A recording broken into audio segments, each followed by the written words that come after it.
The eastern part of the continent, where head of states and ministers from East and Horn of Africa met in Kampala, Uganda, to discuss a more integrated approach and response to climate change ahead of the 27th session of the UN Climate Change Conference of the Parties, COP27, that will take place in Egypt from 7 to 18 November this year. Now, amid the devastating effects of climate change on the continent, experts are urging governments to plow more money into smart agriculture and migration mitigation in some parts of Africa. Now, stakeholders are initiating measures to address the menace. The Ugandan government is also not relenting in its drive. Let's have more details of that in this report. The long dry spell has dried up crops in some parts of the country, and there is not enough pasture for the animals to feed on.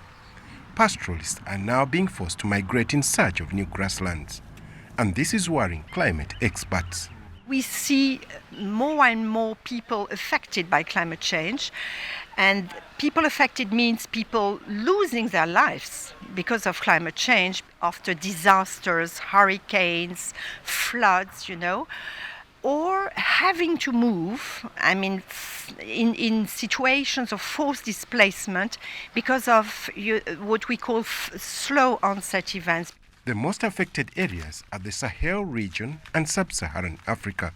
We have a serious drought in Eastern Africa right now, stemming all the way from Ethiopia, Uganda, Kenya, Somalia, Djibouti.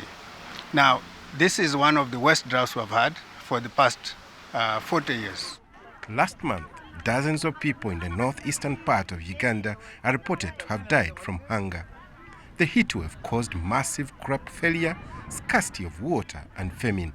Climate change experts here are pressing African governments to allocate more money to smart agriculture methods.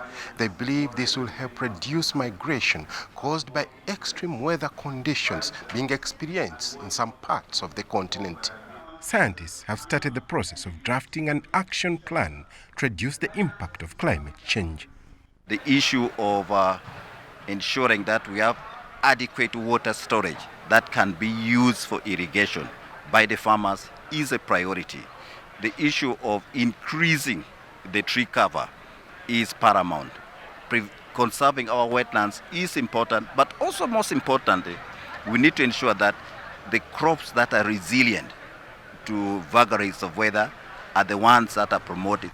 The government here in Uganda is now encouraging locals to go green by promoting activities that conserve the environment. They've also set aside more than $170 million to fund tree planting activities. It is hoped that as governments scale up interventions to reduce the effects of climate change, there will be enough water for both animals and crop production.